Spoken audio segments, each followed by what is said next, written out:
Welcome to Time Ball Games. I'm ELD, here to ask you for help in growing the channel. When we reach 2,500 subscribers, I'm going to be giving away a custom leather playmat to one lucky subscriber. So be sure to like and subscribe. Welcome to Fast Effect Double Speed Magic the Gathering from ELD's Time Ball Games in Bellingham, Mass. Here we have Matt on a green-red Dragon Stompy build that he's been working on, versus Andrew on a 4-color control, Once Upon a Time leading out Finding Magus of the Moon. Will it land on this first turn?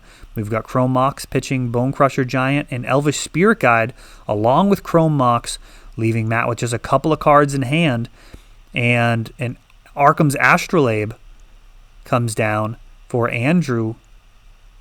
Chalice at 1. That gets Force of Negation, pitching Snapcaster Mage, and now Land Grant, showing just a Simian Spirit Guide in hand. Ponder digs. And this could be a real problem for Dragon Stompy. That Chalice getting countered, and this Magus being just 2 damage a turn may not be enough to actually have a chance here. Let's see. Usually Dragon Stompy has to almost avoid playing a game of Magic altogether. If you can stop your opponent from doing anything, it's an easy victory. If they're able to resolve a single card, something like a Tarmogoyf, very often that's actually enough. A lot of the time you're just kind of limping over the finish line with some 2/2s. The deck is not above casting Simian Spirit Guide or Elvis Spirit Guide to lay down a beating, and Tarmogoyf just kind of no-sirs that pretty easily. The Seasoned Pyromancer discarding the Simian Spirit Guide to draw a card and make a 1/1. And right now, Goyf just going to be staying at home.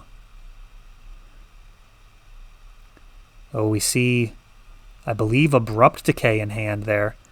Blood Moon doesn't really impact this board state very much at all, except for potentially giving Andrew an option later on to unlock.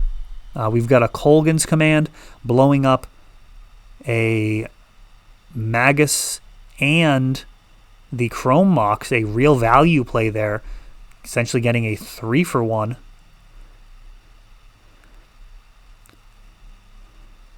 Brainstorming for Andrew. He's decided to go on the offensive. Lightning Bolt takes out Seasoned Pyromancer, and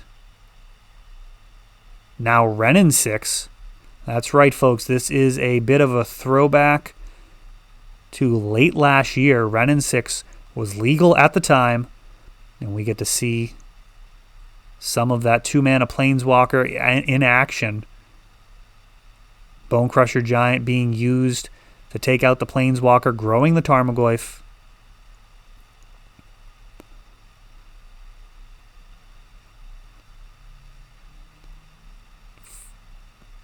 Another Goyf comes down.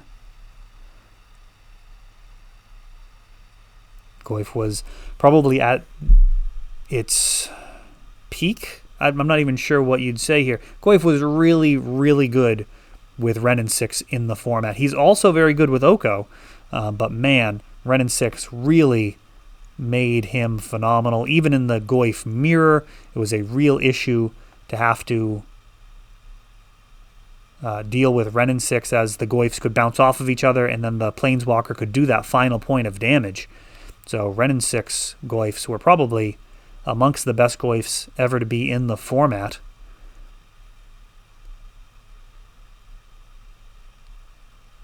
Liquimetal Coating coming down, and right now, Ensnaring Bridge posing quite a threat, as it's going to buy plenty of time, and that favors Dragon Stompy, as Karn's going to be able to blow up a land every single turn.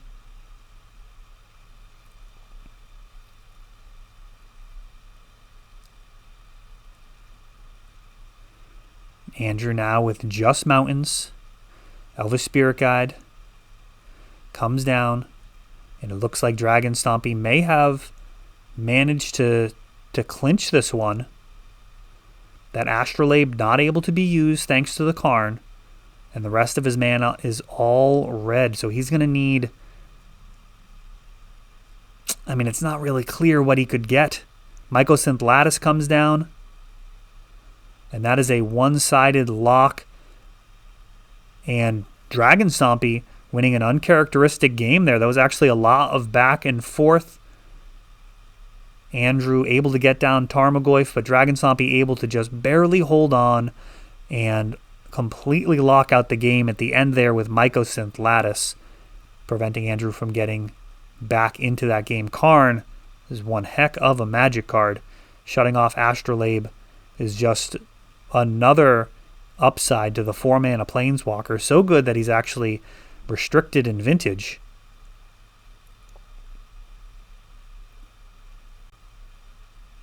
We see Andrew making some cuts here. 1-mana cards have to be really worthwhile. Cards like Thoughtseize not nearly as exciting when they can get shut off by Chalice, and the Dragon Stompy player may find themselves hellbent with some of their best draws. Thoughtseize is a kind of complicated card to evaluate. It can be good on the first turn. However, the later the game goes, the worse it is, and it may not even be ideal for that first turn, though Dragon Stompy is super reliant on having a good opener. Committing cards like Elvish Spirit Guide, Simian Spirit Guide, and Chrome Mox, along with those soul lands, to making that super high impact turn 1 play. Force of Will and Force of Negation very strong against the deck for those reasons.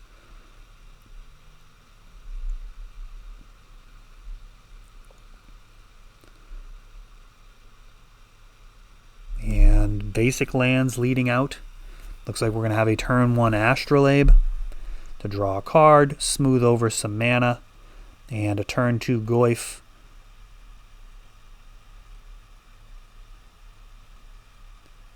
Can really come down off of any other mana sources thanks to the Astrolabe. Simian Spirit Guide is found. Chrome Mox imprinting a Simian Spirit Guide, Ancient Tomb, and a turn 1 Karn. Andrew's hands go up in dismay as Karn grabs a liquid metal coating. He finds a Force of Will, and he is putting that to the front of his hand, ready to stop this liquid metal coating. And he absolutely needs to there. Snapcaster going. However, Karn is not done.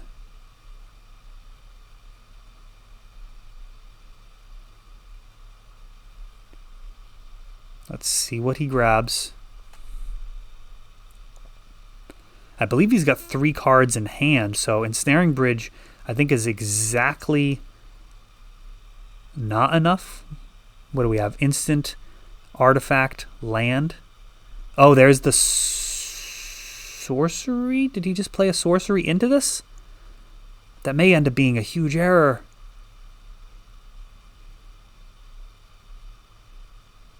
I think Goyf could have attacked. I think he had 3 cards in hand. Maybe I'm wrong. Maybe I miscounted. We've got a Magus of the Moon.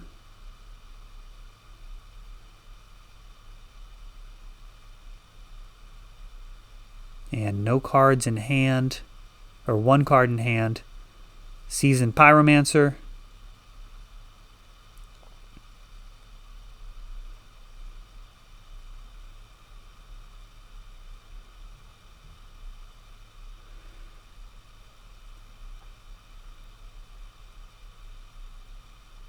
Karn grabbing that Mycosynth Lattice. And that is going to do it. Mycosynth Lattice plus Karn locking out 4-color control in back-to-back games. Showing some really interesting gameplay here from this Dragon Stompy that is splashing for green. That is all for this one, but don't worry, there is a lot more You can check out our older videos, and we're always putting out new videos from ELD's Time Vault games in Bellingham, Massachusetts. If you want to help the channel, of course, you can like, subscribe, share, tap that notification bell so you can know the next time our new videos come out. Thanks for watching.